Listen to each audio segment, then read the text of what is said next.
मैं अभी जब रिपोर्टिंग के लिए मध्य प्रदेश में जब घूम रहा था तब भोपाल में एक स्कूल में मेरा जाना हुआ जो सीएम राय स्कूल था और शायद वो मॉडल स्कूल के तौर पे शुरू हुआ था। बच्चे वहाँ पे फ्लुएंट इंग्लिश में बात कर रहे थे, टीचर उनसे इंग्लिश में इंटरेक्ट कर रही थी। कई बच्चे ऐसे थे जो इंग्लिश मीडियम छोड़ के सीएम राय स्कूल में आए थे। सीएम राय स्कूल मतलब सीएम के नाम से वो स्कूल उन्होंने शुरू किया गवर्नमेंट ऑफ मध्य प्रदेश में। मैं दतिया गया था, दतिया मतलब पीताम्बरा पीठ के लिए भी जाना जाता है। तो वहाँ पर भी मेडिकल कॉलेज मुझे दिखा, हमने उसका बाकायदा उसके बारे में लोगों से बात करी। हम जिन जिन जगहों पर भी गए हैं किसी ना किसी माध्यम से पता चला कि यहाँ पर अब फलाना कॉलेज आ गया है या ठिकाना वहाँ पर जो है मेडिकल कॉलेज खुलने वाला है। तो कुल मिलाकर जो मेडिकल की पढ़ाई होती है, जो इंजीनियरिंग की पढ़ाई होती है, उनके लिए तेज़ी से वहाँ पर जो हायर एजुकेशन के जो इंस्टीट्यूट हो सकते हैं वो खुले हुए हैं।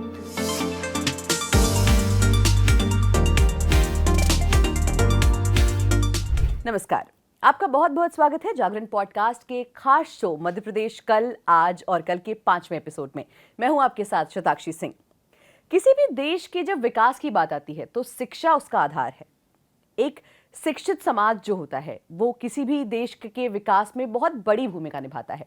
अब क्योंकि इस एपिसोड में हम बात कर रहे हैं मध्य प्रदेश की, तो जाहिर सी बात है बात होगी मध्य प्रदेश की शिक्षा की। हमारे साथ मौजूद हैं हमारे खास गेस्ट उदित, क्योंकि अब उदित को मैं शो में इसलिए लेकर आई हूं क्योंकि उदित अभी अभी मध्य प्रदेश का दौरा कर आए हैं।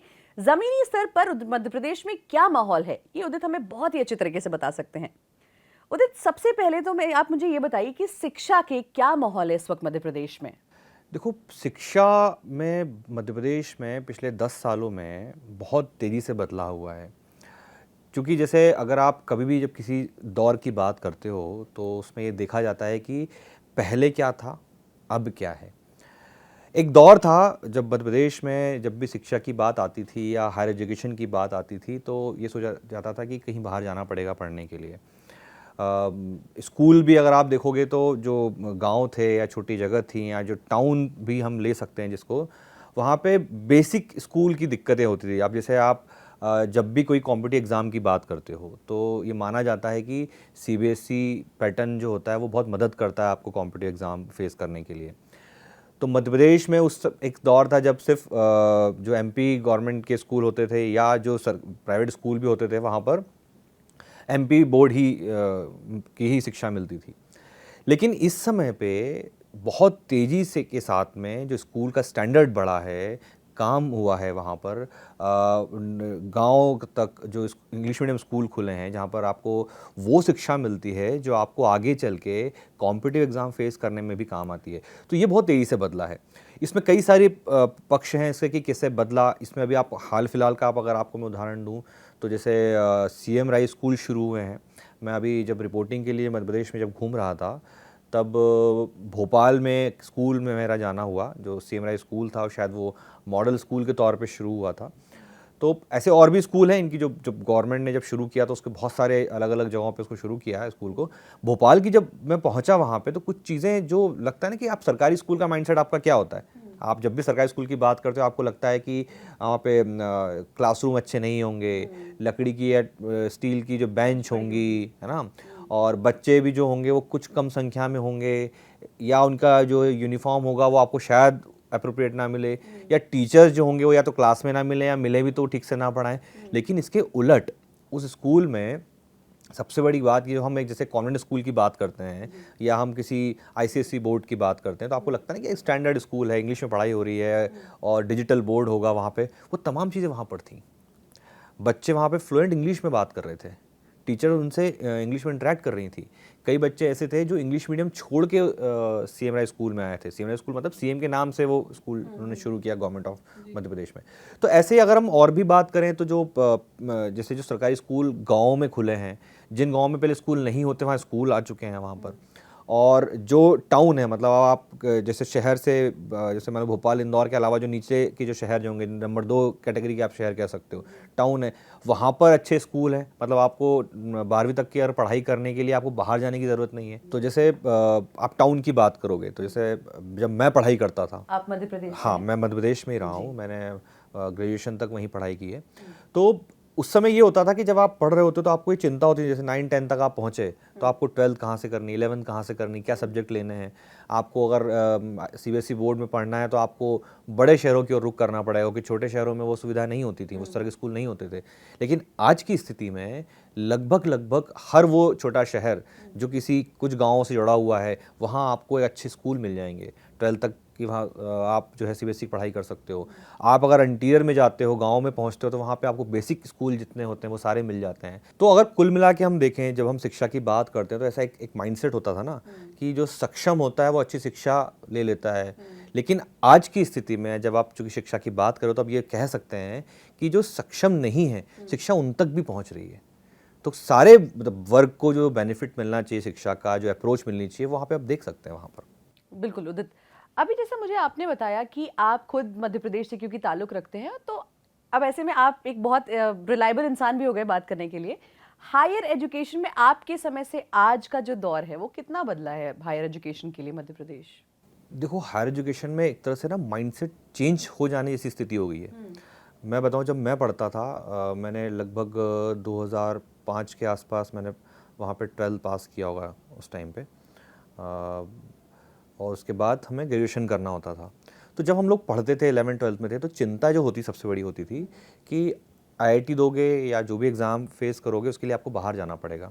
जैसे एनआईटी भोपाल तो था, लेकिन आईआईटी एमपी में कहीं पे भी नहीं था। आज की स्थिति में मेरे ख्याल से 2008 या 9 के आसपास इंदौर में आईआईटी शुरू हो चुका है, क्योंकि आईआईटी कैंपस एमपी में कहीं होते ही नहीं थे। तो आप अगर जब हायर एजुकेशन की हम बात करते हैं तो जो हायर एजुकेशन इंस्टीट्यूट कौन से होते हैं भाई, आप या तो इंजीनियरिंग करोगे, जहाँ जो मध्य प्रदेश की जो पीईटी एग्ज़ाम होती है उससे होता है। आप इंजीनियरिंग के लिए अगर आप नेशनल लेवल पे जाओगे तो IIEEE होगा या और आईआईटी एग्ज़ाम होगा। मेडिकल की बात करोगे तो मेडिकल कॉलेज होंगे। तो ये तमाम चीज़ों में तेज़ी से बढ़े हैं। मतलब मेडिकल कॉलेज में तो मेरे ख्याल से बहुत अगर मैं फिगर पे जाऊँ तो हो सकता है फिगर सही ना बता पाऊँ, लेकिन शायद 5 से 7 मेडिकल कॉलेज उस समय हुआ करते थे जब मैं पढ़ता था शायद से, और हो सकता है और कम या ज़्यादा आंकड़ा हो सकता है, लेकिन ये संख्या बहुत तेज़ी से बढ़ी है। अभी मैं दतिया होकर आया हूँ, जो मध्य प्रदेश का जो एक बड़ा एरिया है, जो जहाँ से जो मध्य प्रदेश के जो गृह मंत्री हैं वहाँ उन्हीं की सीट है वो। मैं दतिया गया था, दतिया मतलब पीताम्बरा पीठ के लिए भी जाना जाता है। तो वहाँ पर भी मेडिकल कॉलेज मुझे दिखा, हमने उसका बाकायदा उसके बारे में लोगों से बात करी। हम जिन जिन जगहों पर भी गए हैं, किसी ना किसी माध्यम से पता चला कि यहाँ पर अब फलाना कॉलेज आ गया है या ठिकाना वहाँ पर जो है मेडिकल कॉलेज खुलने वाला है। तो कुल मिलाकर जो मतलब मेडिकल की पढ़ाई होती है, जो इंजीनियरिंग की पढ़ाई होती है, उनके लिए तेज़ी से वहाँ पर जो हायर एजुकेशन के जो इंस्टीट्यूट हो सकते हैं वो खुले हुए हैं। आप अगर एम्स की बात करते हो, मतलब मेडिकल के लिए तो एम्स सबसे बड़ा है, हॉस्पिटल में भी और एग्ज़ाम में भी। आप जो मेडिकल के एग्ज़ाम देते हो, पीईटी मेडिकल की जो एग्ज़ाम होती है, तो एम्स भी भोपाल में खुल चुका है। पहले एम्स भोपाल में नहीं हुआ करता था। मतलब मध्य प्रदेश के लिए भोपाल एक सेंटर पॉइंट हो गया उस पढ़ाई के लिए, वरना एम्स मतलब दिल्ली केवल होता था, वो भी वहाँ पर है। तो हायर एजुकेशन में जिस तरीके तेज़ी से वहाँ पर सिनेरियो चेंज हुआ है, वो पहले वैसी स्थितियाँ नहीं होती थी जब मैं पढ़ता था। ये तो हो गई हायर एजुकेशन की बात। छोटे बच्चों की भी बात कर लेते हैं। जैसे कि अभी आपने मुझसे बोला कि आज बहुत बदलाव आ गया है, गांव के बच्चे स्कूलों में, सरकारी स्कूलों में बच्चे इंग्लिश बोल रहे हैं। तो ऐसे में एक्स्ट्रा करिकुलर जो होता है वो बच्चों पर बहुत इफेक्ट डालता है। ये आप भी इस बात को मानते होंगे। क्या इन स्कूलों में एक्स्ट्रा करिकुलर के लिए कुछ चीज़ें कराई जा रही हैं? आप घूम कर आए हैं। बिल्कुल हो रहा है वहाँ पर। मतलब आप ये समझो कि जैसे एक इंग्लिश मीडियम स्कूल में हम पढ़ते हैं या बच्चों को देखते हैं, तो वहाँ पर एक्स्ट्रा करिकुलम का बाकायदा सिलेबस होता है कि हम सिंगिंग कराएंगे, हम डांसिंग कराएंगे, या हम जो है कोई भी एक्ट जो बच्चा पसंद करता है आप चूज़ कर लो। तो ये उस तरह की व्यवस्थाएं वहाँ पर है। आप जैसे एक जगह मैं बात कर रहा था तो सुनने में आया कि जो स्पीक मेके जो बहुत बड़ा ऑर्गेनाइजेशन होता है, शायद उसके लिए बातचीत चल रही है कि बच्चे को वहाँ पर उस तरह से इन्वॉल्व किया जा सके। इवन आप उन इंफ्रास्ट्रक्चर को जब देखोगे उन स्कूल्स के, तो वहाँ पे बास्केटबॉल कोर्ट आपको दिखेगा, कई जगहों पे फुटबॉल कोर्ट का मैदान आपको बना हुआ दिखेगा। बच्चे वहाँ पर आप देख सकते हो कि बाहर खेलते पार्क जैसे जो उन्होंने बना रखे हैं वहाँ खेलते हुए मिल जाएंगे।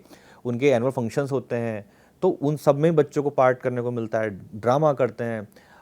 जब गाँव में हम गए तो कई जगह आंगनबाड़ी केंद्र हमें मिले वहाँ पे, तो हमने ऐसे पूछा, जनरल बात करी कि यहाँ पे बच्चों के साथ क्या क्या आप कराते हो पढ़ाई के अलावा। तो जो गांव का जो इंफ्रास्ट्रक्चर होता है उसमें जो बच्चों जो खिलवा सकते हैं वो, भाई खो खो है, कबड्डी है, वो तमाम बच्चों को वहाँ पे खिलवाते हैं। मतलब आप किस माहौल में बच्चों को कैसे एक्स्ट्रा करिकुलम में कन्वर्ट कर सकते हो, वो वहाँ पे मुझे देखने को मिला उस टाइम पर। मैं चंबल भी गया था। चंबल के बारे में कई सारी बातें कही जाती हैं। उन तमाम बातों के तरफ जब गाँव में लोगों के पीछे पहुँचे, हम कई आंगनबाड़ी केंद्र में भी लोगों से बात कर रहे थे, तो वहाँ पर भी जैसे हमने पूछा कि आप बच्चे क्या करते हैं स्कूल से आने के बाद, तो बोलते हैं स्कूल से आने के बाद वो अपनी पढ़ाई करने के बाद वो उनके स्कूल के ग्रुप बने हुए हैं, उसमें खेलने वेलने भी जाते हैं वहाँ पर वो लोग, स्कूल में भी एक्टिविटीज़ होती हैं। और जो बड़े इंस्टीट्यूशंस हैं वहाँ पे तो खैर मैंडेटरी होता ही है कि आपको बच्चों को एक्स्ट्रा करिकुलम में इन्वॉल्व करना ही करना है, तो वो चीज़ भी वहाँ देखने को मिल रही है। तो कुल मिलाकर कहें, हमने हर सेक्शन की बात कर ली, हमने बच्चों की बात कर ली, हमने हायर एजुकेशन की बात कर ली। हायर एजुकेशन के बाद जो चीज़ आती है वो है अपॉर्चुनिटी, जॉब अपॉर्चुनिटीज। तो मध्य प्रदेश में जॉब अपॉर्चुनिटीज आपके हिसाब से क्या हाल चल रहा है इस वक्त? देखो क्या होता है, जब आप हायर एजुकेशन के पैरामीटर पे जाते हो तो निश्चित तौर पे आपको जॉब अपॉर्चुनिटीज़ मिलती हैं और इवन एक्सपेक्ट भी किया जाता है। अब जैसे आईआईटी की अगर आप बात करो तो आईआईटी में कैंपस होते हैं वहाँ पर, और अच्छे कैंपस होते हैं, सब जानते हैं आईआईटी कैंपस क्या होते हैं। अगर एम्स में कोई पढ़ाई करता है बच्चा तो निश्चित तौर पे आप मान के चलो कि जब वो निकलेगा वहाँ से तो किसी अच्छे मेडिकल इंस्टीट्यूट में, अच्छे हॉस्पिटल में, या खुद प्रैक्टिस करेगा, जो भी कुछ करेगा। इसके अलावा भी जो बहुत सारे चीज़ें होती हैं, अब जैसे मान लो गवर्नमेंट के लेवल की आप बात करो, तो मैं जब पिछले दिनों भोपाल में था रिपोर्टिंग के समय पे, तो वहाँ पर एक सीखो कमाओ योजना वहाँ पे शुरू हुई थी, गवर्नमेंट ने शुरू की थी। मतलब उसमें ये पूल बना रहे थे कि आपको, वो एक गवर्नमेंट का एक इनिशिएटिव है वहाँ पे, उन्होंने लॉन्च किया था उसको, कि एक पोर्टल होगा जिसपे आप इनरोल करोगे और जो आपके लिए जो जॉब अपॉर्चुनिटीज़ वहाँ पे आपको मिलेंगी, तो जो इंस्टीट्यूशंस हैं जिनको जॉब देनी है और जिसे जॉब लेनी है, दोनों एक प्लेटफॉर्म पे ला सकते हो आप। तो वो आप मतलब सीखो कमाओ योजना, उसमें आपको इंटर्नशिप के मौके भी हैं, उसमें आपको जॉब के मौके भी हैं। इसके अलावा जो बाकी इंस्टीट्यूशंस होते हैं तो निश्चित ही वहाँ पे कैंपस होते हैं, जॉब मिलती हैं। आप कई मध्य प्रदेश के ऐसे बच्चे हैं जो बाहर अच्छी अच्छी सर्विस में हैं, कई अच्छे ओहदों पर हैं। तो ये एक अंतर तो फिर बन ही गया है वहाँ पर। जी, तो आज उदित से जो हमने बातें की, कुल मिलाकर हमने ये सारी बातें कर ली, मत कुछ स्कीम्स की बातें कर ली हमने, सरकार ने क्या स्कीम्स चलाई, जैसे सीखो कमाओ योजना इन्होंने बताया। इसके अलावा सीएम राइस स्कूल के बारे में हमने बात की। इसके अलावा हमने ये भी बात की कि ट्राइबल स्कूल जो एरियाज हैं, जैसे चंबल की बात करें, वहाँ पर भी एजुकेशन का लेवल अब काफ़ी ज़्यादा बढ़ गया है। तो कुल मिलाकर कहा जाए तो शिक्षा के क्षेत्र में जो भी डेवलपमेंट हुआ है उसका असर काफ़ी हद तक आने वाले चुनावों पर पड़ सकता है। आज इस एपिसोड में फिलहाल इतना ही। अगले एपिसोड में आपसे मिलेंगे और किसी ऐसे ही टॉपिक पर आपसे बात करेंगे। तब तक के लिए धन्यवाद।